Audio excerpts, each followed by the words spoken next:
A Santa Predestinação. Irmãs, iniciaremos nossa palestra desta tarde. Rogo a todas por o máximo de atenção. Quero dizer-lhes a vocês, de forma enfática, que os ciclos de atividade masculina ou feminina estão governados pelo planeta Urano. Isto quer dizer que Urano, com seus dois polos, determina as épocas de atividade triunfal masculina e as épocas de atividade triunfal feminina. Quando o polo masculino de Urano aponta para o Sol, triunfa no mundo terra o sexo masculino. Essas são as épocas da pirataria, as épocas dos Napoleão Bonaparte, etc., etc., etc., e também a época das gestas de independência. Quando o polo negativo ou feminino de Urano aponta para o Sol, a energia que flui de Urano, então, dá o triunfo à mulher, e destaque então, triunfa, sobe ao topo da escada, o sexo feminino manda. Recordemos nós a época de as Amazonas.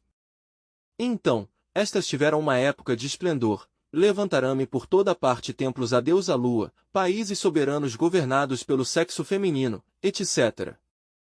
O Império das Amazonas se estendeu por grande parte da Europa e do Médio Oriente e até a Ásia. Quem exercia o sacerdócio, quem exercia o governo, quem formava parte das forças armadas, eram as mulheres, que construíram uma poderosa civilização. Ninguém pode negar, foi certo e de toda a verdade. Indubitavelmente, houve algo de crueldade também, os meninos varões eram incapacitados de alguma forma, para que não pudessem triunfar. Bem se lhes feria um braço, se lhes feria uma perna, ou enfim, se fazia algum dano ao corpo para que não pudessem exercer mais tarde o domínio. Que isso era cruel. Não podemos negá-lo. Mas são questões que pertenceram à história e que já passaram. Na guerra, as Amazonas se distinguiram extraordinariamente. Recordemos a Amazona Camila, da qual dá testemunho nada menos que Virgílio, o poeta de Mântua. Obviamente Virgílio, grande mestre do Dante Alighieri, fala maravilhas sobre a Amazona Camila. Na guerra foi extraordinária, pode chamar-se-lhe como uma das melhores generais da época, muito similar no tempo a qualquer outro grande guerreiro do sexo masculino. Na ciência, as Amazonas se destacaram triunfalmente. Seu império foi poderoso e se estendeu de Ocidente a Oriente. Se mais tarde aquele império declinou, se decaiu, deveu-se isso, precisamente, ao aspecto sexual. Certo grupo de Amazonas chegaram à Grécia, e embora se isolaram por um tempo, não está a mais lhes dizer que se uniram sexualmente a distintos jovens gregos e que mudaram desde então seus modos. Estas Amazonas, já mudadas, influíram sobre o resto, pois, das Amazonas que haviam estabelecido o Império das Amazonas, e pouco a pouco, pois, foram perdendo poder, até que se destacou completamente o sexo masculino, e é que já havia passado sua época. 42 anos são de atividade masculina e 42 de atividade feminina. Nestes momentos, por exemplo, em que nós nos encontramos, está dominando o sexo feminino, está em seu ciclo de domínio, de mando. Mais tarde, quando se cumpra este ciclo de 42 anos, voltará uma nova época de domínio do sexo masculino. Agora toca o peso do mando ao sexo feminino, isto não o podemos negar, é indubitável. Atualmente a mulher manda, se impõe na ciência, se impõe no mundo do comércio, se impõe no governo, se impõe nas religiões, se impõe no lar, se impõe em toda parte, está em sua época. Urano governa diretamente as glândulas sexuais, na mulher, governa a atividade dos ovários. Assim que são 42 anos de domínio masculino e 42 anos de domínio feminino. A mulher, obviamente, pode aproveitar esta época para transformar-se, se assim o deseja. Por estes tempos, se luta pela emancipação da mulher. Conceituo, na realidade, que a mulher, por si só, tem o cetro de poder, neste tempo, pois se acha dentro da atividade do ciclo feminino de Urano. Considerando estas questões, me parece que o sexo feminino tem direito à dignificação e à transformação. Que o sexo feminino deve aproveitar o momento atual, em que Urano a está ajudando, e tirar o máximo de proveito da vibração do planeta Urano. A mulher tem direito a passar a um nível superior do ser, e isto é possível sabendo amar. Amor é lei, mas amor consciente, o amor é o sumum da sabedoria, assim o disse Hermes Trismegisto em sua Tábua de Esmeralda, o 3 vezes grande deus Ibis de Tot. O amor é o fundamento de tudo o que é, tem sido e será. A mulher, mediante o amor, não somente pode transformar-se a si mesma, senão também pode transformar aos demais. Por estes tempos, assombra saber que algumas nações já estão pensando em enviar, precisamente, comitês femininos a lutar pela paz universal. Tenho entendido que a ONU está considerando muito difícil o problema da paz, e seriamente se pensa em promover como uma espécie de propaganda pró-paz, mediante comitês femininos. Creio, simplesmente, que a mulher nestes momentos desloca ao homem e tem domínio, mando completo, se a isto se acrescenta que o sexo masculino está muito degenerado atualmente. Então, é a mulher a que tem que regenerar ao homem. O estado de degeneração masculina é inegável, irrefutável, irrebatível. Toca a mulher dar-lhe a mão ao varão, levantá-lo. Se o homem perdeu atualmente poder, se deve simplesmente à sua degeneração. A mulher tem, pois, nestes momentos, um dever ineludível, qual é o de ajudar a regenerar ao homem e de lutar pela paz universal. Um dos problemas mais inquietantes da época é o problema sexual. Não há dúvida de que a sexologia, em si mesma, é fundamental para qualquer civilização. O sexo masculino, repito, se encontra em estado involutivo, decadente, abusou do sexo e isso lhe fez perder o domínio sobre a Terra, sobre o universo. O sexo masculino marcha em forma decadente. Quando um estuda a energia criadora, a energia sexual, à luz de um Sigmund Freud, por exemplo, o autor do Psicoanálise, ou de um Jung, ou de um Adler, ou à luz dos tantras sânscritos de tibetanos e hindus, ou possivelmente da escola amarela da China, pode descobrir, com grande assombro, que mediante a energia criadora é possível a transformação do ser humano. A mulher tem perfeito domínio sobre a biologia orgânica do varão, por isso pode regenerá-lo. A mulher o que tem é que conhecer um pouco mais os mistérios do sexo. Antes, estes mistérios se consideravam tabu ou pecado, motivo de vergonha ou dissimulo. Agora, nos países cultos, o sexo se estuda à luz da ciência. Freud deu o exemplo com seu psicoanálise.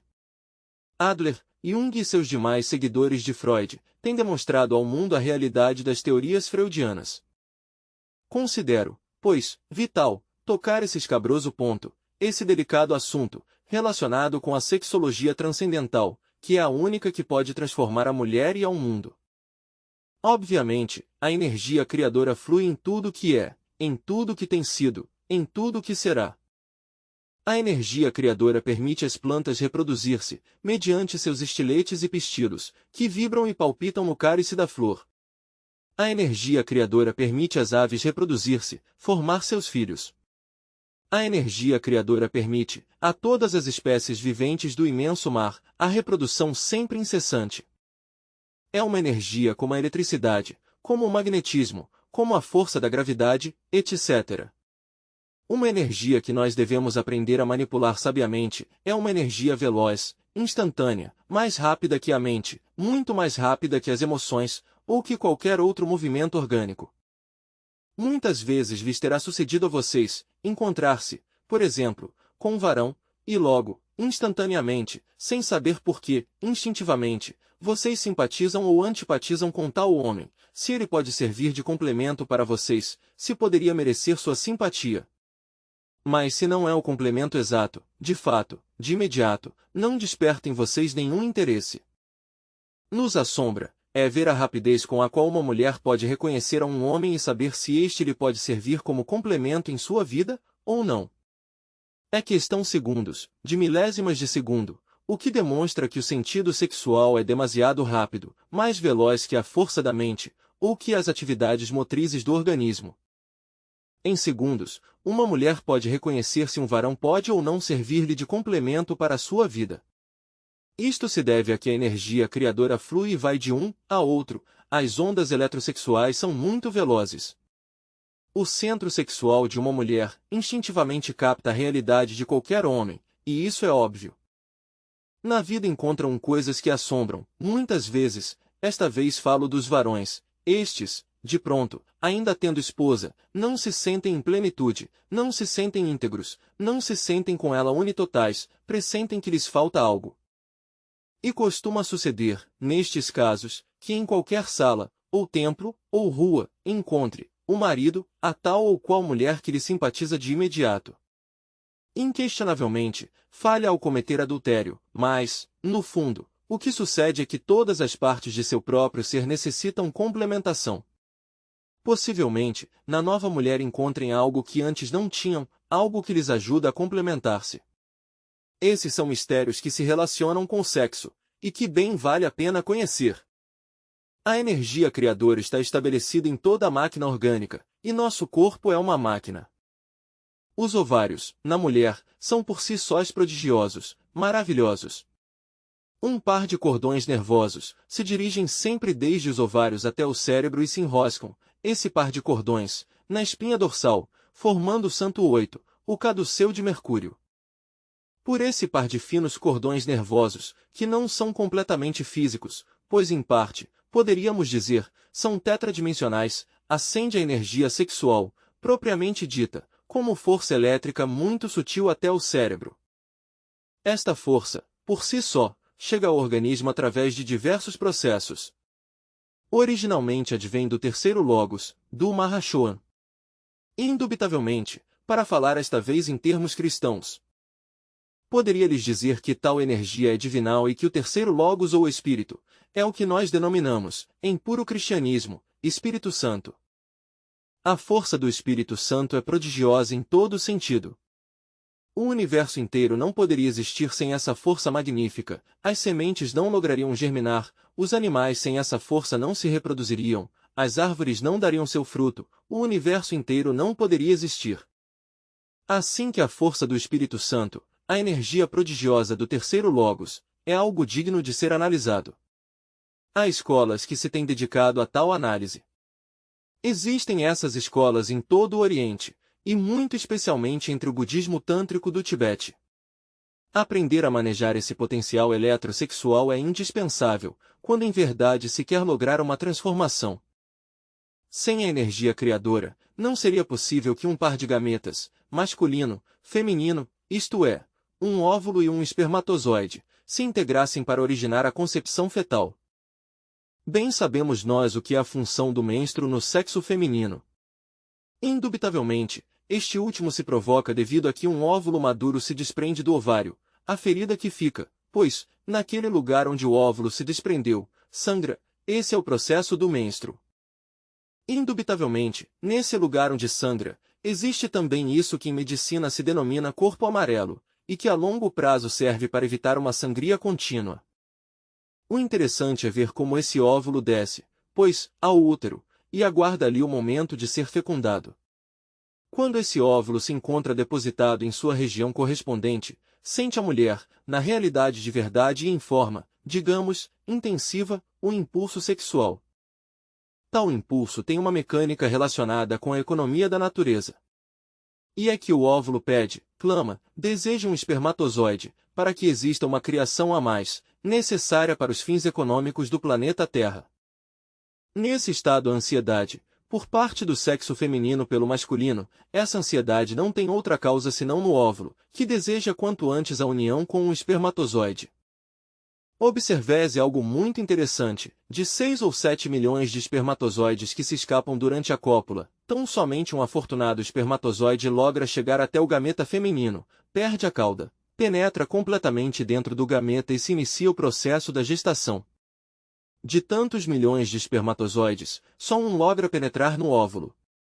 Quem dirige essa operação matemática? Além disso, tenhas em conta que o espermatozoide leva, em si mesmo, 24 cromossomos, e que o óvulo leva outros 24.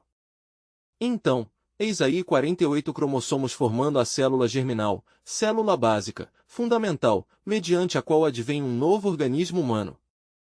Mas, por que um espermatozoide, e só um, logra entrar no óvulo? Quem dirige a esse espermatozoide? Há um princípio inteligente que o dirige.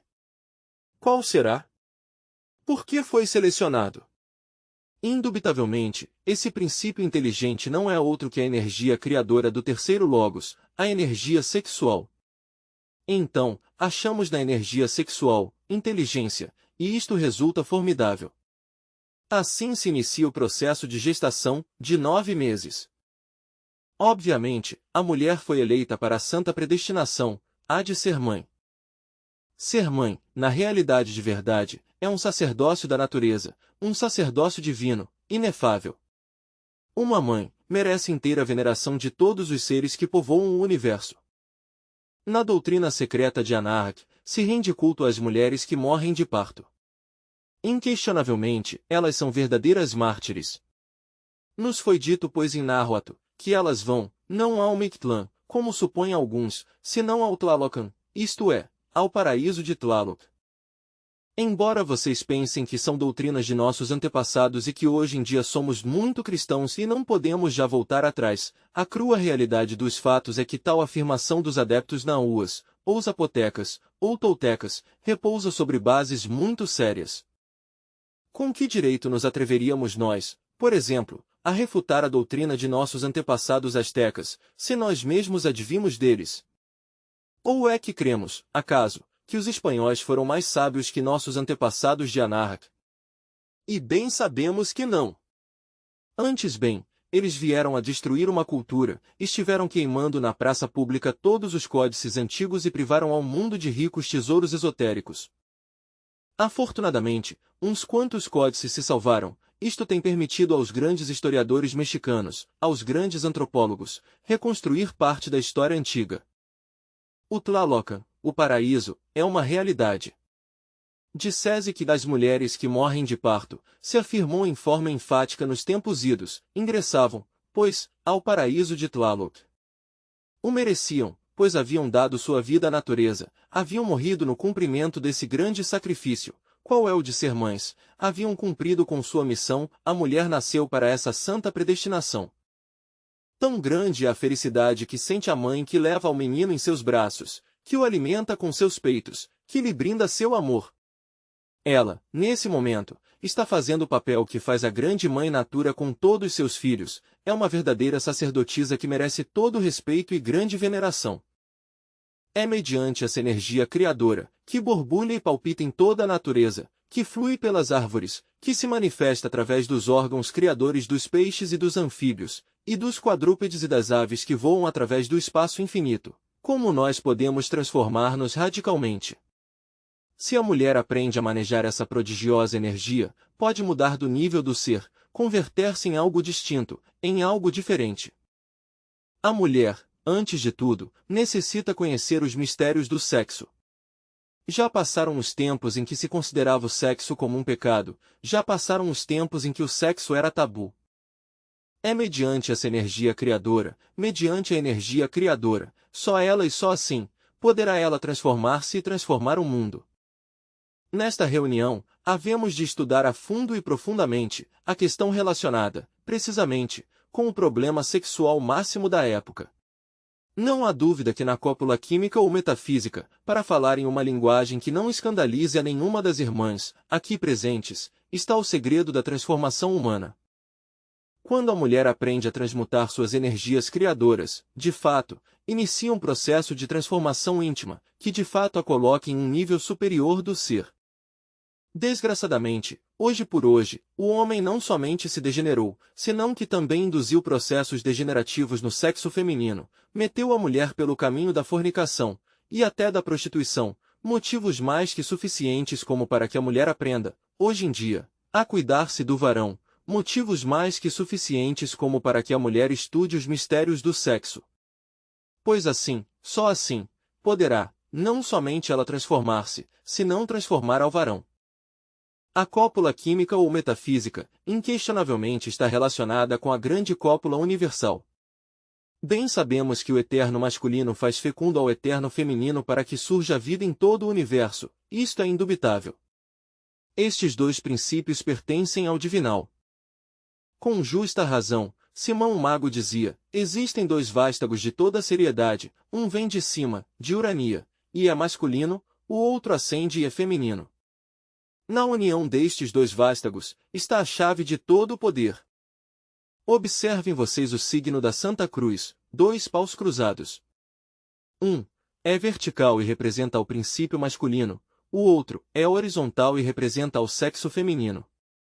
No cruze de ambos, se acha a chave da redenção. Em uma antiga escola de mistérios gregos, se menciona um ato precioso, fisiológico, místico, que pode transformar ao mundo e à humanidade. Para não escandalizar muito, direi a vocês a chave em latim, immissum membrum virilem vaginam feminae sine eiaculatione seminis. Em todo caso, na inserção do falo vertical dentro do pteis formal, se encontra a chave de todo o poder. Desafortunadamente, tanto varões como mulheres o único que têm feito, até a data atual, é aproveitar o cruze desses dois vástagos para a reprodução animal. Assim como a mulher é capaz de pôr um filho sobre o tapete da existência, de dizer-lhe, seja, e é, assim como a mulher é capaz de formar a um Napoleão dentro de seu ventre, ou a um Jesus de Nazaré, ou a um Hermes Trismegisto, para logo dizer-lhe, existe, e existe. E este passa a existir à luz do sol, assim também, a mulher pode ser capaz de uma autocriação extraordinária, pode criar-se a si mesma, pode transformar-se em algo distinto, diferente, com base mesma na cópula química ou metafísica. O interessante seria que ela compreendesse o processo das energias universais. Inquestionavelmente, quando o varão e a mulher, Adão ou Eva, estão se amando, quando se acham unidos na cópula química ou metafísica, em momentos em que o falus vertical se cruza com o tez formal, há forças prodigiosas, universais, cósmicas, que envolvem ao casal com uma luz muito brilhante, luminosa, extraordinária. Essas forças prodigiosas, que foram capazes de criar o mundo, de fazê-lo surgir de entre o caos, rodeiam ao casal, o envolve. Em tais momentos, homem e mulher, bem unidos, formam um andrógeno perfeito, o Elohim, uma criatura soberana. Obviamente, homem e mulher, unidos, são um só ser que tem poder sobre a vida e sobre a morte, que pode fazer surgir uma nova criatura dentro do caos. Em tais momentos, se conhecesse a ciência maravilhosa do divino Logos, se realizariam prodígios. Em tais momentos, devemos reter essa força extraordinária para purificar-nos, para transformar-nos, para desenvolver em nós outras faculdades do ser, para desenvolver em nós prodígios que nem remotamente suspeitamos, para converter-nos em verdadeiros anjos, em seres inefáveis. A mulher tem a chave da ciência, mas deve aproveitá-la e abrir a arca onde está o tesouro da sabedoria antiga. Desgraçadamente, tanto a mulher como o varão perdem as forças divinais, quando cometem o erro imperdoável de chegar até isso que se denomina orgasmo ou espasmo em alta fisiologia, biologia e patologia orgânica. Mas se a mulher, nesses instantes, ensinasse ao varão a necessidade de ser continente, se em vez de chegar até a consumação final da animálica paixão, tivesse o valor de refrear o impulso animal, para evitar o que em fisiologia orgânica, ou alta patologia, ou biologia, se denomina orgasmo ou espasmo, reteria essa força mística do terceiro logos, do Mahashohan, do Shiva Indosta. Com tão sutis forças, poderia ela fazer, de si mesma, algo diferente, converter-se em triunfadora, passaria a um nível do ser extraordinário, não voltaria jamais a ter miséria nem dor, não haveriam para ela sofrimentos. Novíssimas faculdades aflorariam em todo o seu organismo, seria completamente distinta. Uma mulher assim, transformada por suas próprias energias criadoras, poderia transformar ao homem e transformar o mundo, porque a mulher tem um poder único, formar as criaturas dentro de sua mesma matriz. Vejamos esses grandes homens, que se destacaram na história, um Krishna, no Indosta, um Buda, um Hermes Trismegisto, um Jesus de Nazaré, um Francisco de Assis, ou um Antônio de Pádua, etc., etc., etc. Onde se formaram? No ar, acaso? Quem lhes deu essa figura? Homens tão grandiosos que têm surgido em todas as épocas, de onde saíram? Esses que libertaram nações, um Morelos em nossa pátria, ou um Hidalgo, um Napoleão na França, bom, embora ele não libertou nações, dispensem, mas sim, as escravizou, mas em todo caso, foi um grande militar, um Bolívar, lá nos países da América do Sul. De onde saíram? Qual sua origem? Muito masculinos, muito inteligentes, muito geniais, mas saíram de um ventre feminino, foi a mulher a que os formou em seu ventre, a que lhes deu a vida, a que os pôs sobre o tapete mesmo da existência. O mesmo super-homem, de um Nietzsche, não pôde sair de nenhuma outra parte que do ventre da mulher. Por isso que sábias mulheres se dirigiram a Jesus de Nazaré e lhe disseram: Bendito o ventre que te formou e os peitos que te alimentaram. Assim, pois, os varões não temos muito do que orgulhar-nos, porque por muita sapiência que tenhamos, muita erudição ou capacidade intelectual que tenhamos adquirido, nos formou uma mulher em seu ventre, nos deu a vida e nos pôs sobre o tapete mesmo da existência. Assim, pois, que vejamos, que a mulher pode transformar ao mundo se assim o quer, tem em suas mãos a chave do poder. Até a mesma biologia masculina pode ser controlada pela mulher, e de fato a mulher controla as atividades biológicas do varão, tem esse poder, um poder extraordinário, formidável. Então, ela o único que tem que fazer é reter essa prodigiosa energia criadora do terceiro logos, não deixá-lo escapar, não permitir que se funda dentro das correntes universais. Por isso é que a mulher casada, na cópula química ou metafísica, deve assumir uma atitude edificante e essencialmente dignificante. Obviamente, o sacerdócio do amor dimana dos tempos mais arcaicos da Terra. Recordemos na Grécia, pois, as sacerdotisas do amor, as hetairas. Elas eram sagradas, no sentido mais completo da palavra, e sabiam ministrar isso que se chama amor e os varões deviam concorrer a elas. Recordemos lá, nas terras do Japão, as sacerdotisas nipônicas. Elas ministram isso que se chama amor. Desgraçadamente, as gentes da época moderna perderam, digamos, o sentido do verdadeiro amor. As mulheres modernas devem voltar à sapiência antiga, devem começar por educar ao varão. O sexo é sagrado em 100%, elas devem ensinar-lhe ao varão a veneração, o amor e o respeito ao sexo. Se a mulher assim atua, poderia transformar o mundo em forma definitiva. Todo o segredo consiste em reter essa energia maravilhosa, que flui na flor, na ave, no peixe e no homem, não deixá-lo escapar.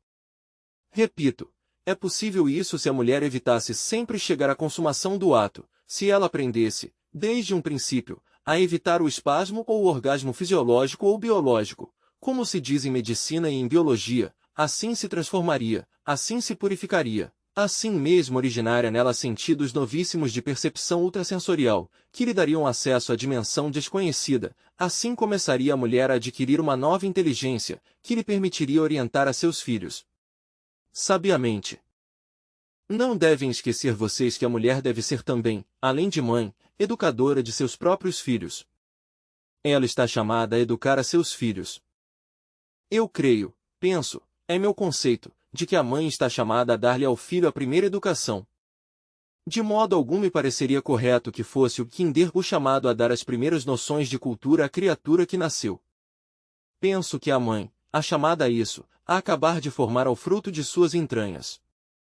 Mais tarde, poderia tal fruto ir às escolas superiores de humanidades, ou à universidade, mas sua educação básica deve começar no lar, a mãe é o anjo do lar, a mestra do lar, a chamada a educar a seus filhos. Hoje por hoje, tudo isso se perdeu.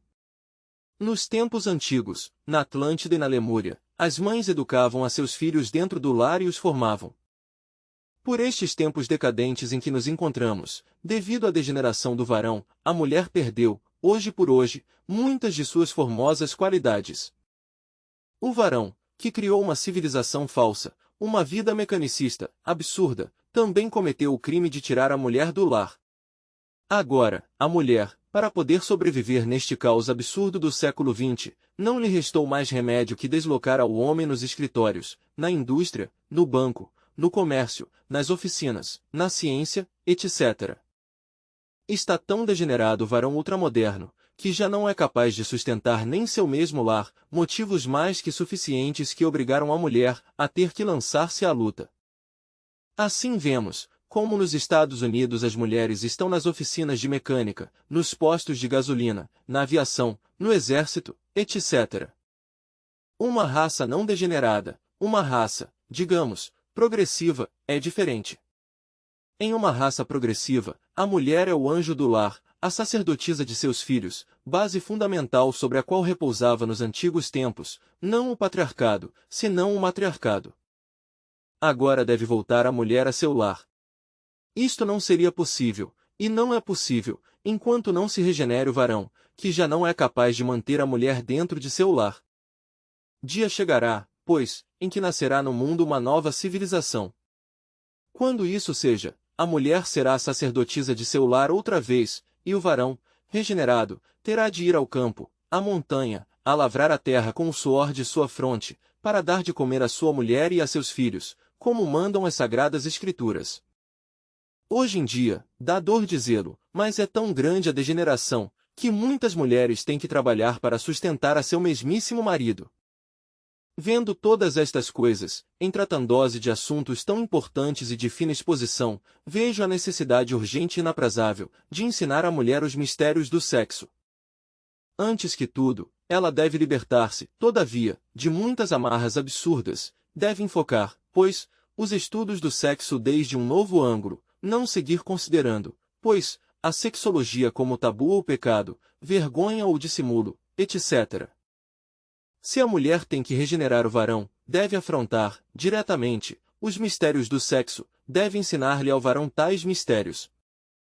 Desgraçadamente, o pobre animal intelectual equivocadamente chamado homem, nem sequer sabe respeitar a sua esposa, adultera como animal, fornica incessantemente, esbanja os dinheiros que tem para seu lar na cantina, nas casas de jogo, etc. Inquestionavelmente, a crua realidade dos fatos é tal, que a mulher está chamada a assumir um novo papel, necessita transformar-se mediante a energia criadora e ensinar-lhe ao varão o caminho da regeneração. Mas isto não seria possível se ela não tivesse um potencial elétrico ou eletrosexual superior, que lhe permitisse realizar tão magnífica labor. Enquanto a mulher continue chegando ao espasmo fisiológico ou orgasmo fisiológico durante a cópula química ou metafísica, não terá potência elétrica como para poder convencer ao homem. Quando se trata de convencer a outro, de regenerá-lo, de indicar-lhe o caminho da salvação, se necessita ter alguma autoridade, e não é possível ter autoridade alguma enquanto a mulher se descarrega eletricamente. Assim, pois, ela, a mulher, necessita economizar suas próprias energias criadoras. Só assim poderá aumentar seu potencial elétrico, como para ter a suficiente força ou autoridade que lhe permitirá transformar ao homem, tirá-lo das cantinas e ensinar-lhe o caminho da responsabilidade, indicar-lhe a senda da regeneração. Aqui, reunido com estas damas que me escutam, quero dizer-lhes a vocês, de forma enfática, que nesta, nossa escola de estudos esotéricos gnósticos, laboramos pela regeneração humana. São chamadas todas as damas, aos nossos estudos, são convidadas, com o propósito de trabalhar por um mundo melhor. Bem vale a pena reconsiderar, não somente os assuntos biológicos, senão psíquicos também, relacionados com a mulher, o homem e o lar. A mulher deve voltar-se um pouco mais madura, desde o ponto de vista psicológico. Muitas damas, por exemplo, se afanam por casar-se e mais tarde fracassam. Deve saber, a mulher, qual é o homem que vai eleger, pois isto é básico para o resto de sua existência. Um dia qualquer, não importa qual, eu como varão, cheguei a um banco. Necessitava, pois, trocar alguns cheques. A caixa, muito solicita, me atendeu. Mas, com grande dor senti, ao saber como me olhava de cima a baixo, tão detidamente, estudando minhas meras aparências físicas. Voltei uma segunda vez, e achei a mesma repetição.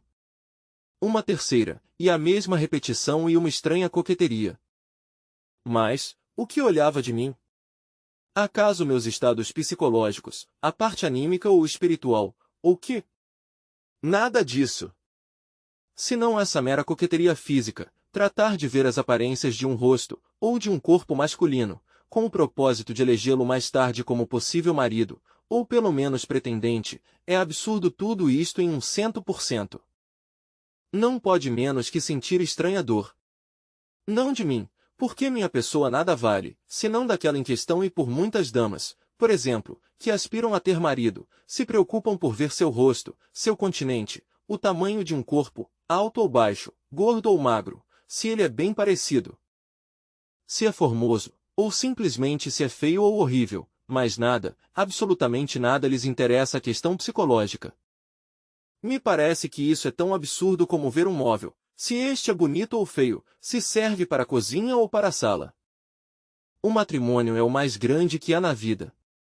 Vou dizer-lhes a vocês que há 3 momentos importantes na vida, 3 eventos extraordinários. O primeiro, não é outro que o nascimento, o segundo, o matrimônio, e o terceiro, a morte. Eis aí os 3 eventos mais extraordinários. A mulher deve cuidar-se de eleger homem por mera aparência, ou pelo desejo de casar-se, para não ficar, porque isso é absurdo. Querer uma mulher fazer de um homem, digamos, seu ideal, sem senti-lo de verdade, psicologicamente, é algo incongruente. Muitas damas solteiras se voltam, muito especialmente, pelo artifício, pela forma, ou pelo esplendor econômico de tal ou qual varão, tratam de congraciar-se com ele de alguma forma, de fazer-se simpáticas ante o mesmo, de conhecer seus diversos aspectos para acomodar-se, artificiosamente, à sua forma de ser ou de viver, e tarde ou cedo fracassam.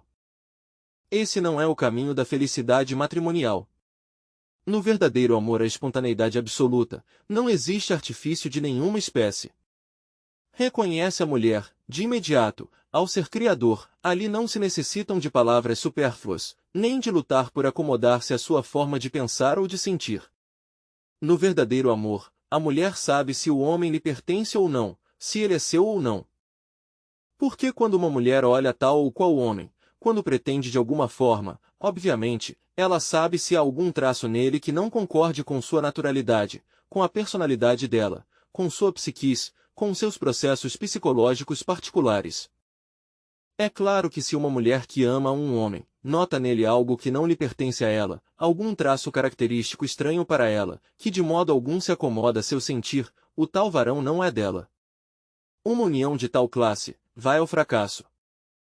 O que vem resultando de tais equívocos ou procedimentos, fruto da impaciência, não é outra coisa senão a dor. Assim que de modo algum se pode enfocar o problema do matrimônio de uma maneira, porque o resultado se chama dor. Quando um se esquece que o matrimônio é um dos 3 fatores mais importantes da vida, comete erros imperdoáveis. Assim que devem pensar muito, as damas solteiras, no problema este de eleger um esposo, um marido. Nunca precipitar-se, saber sempre aguardar. Essa energia criadora do terceiro logos, que vive e palpita em tudo criado, é inteligente, sábia, e a cada mulher traz seu varão, o que lhe pertence por lei. Mas se persistem as damas solteiras por casar-se, poderiam equivocar-se, e eleger ao que não se deve eleger, mas há uma pauta a seguir. Quando a mulher vê no homem algo que não concorda com sua natureza, há que estar alerta, porque é algo que não tem relação alguma com sua psiquis, que está fora, digamos, de sua onda. Para falar esta vez, em termos, o tal homem não é dela.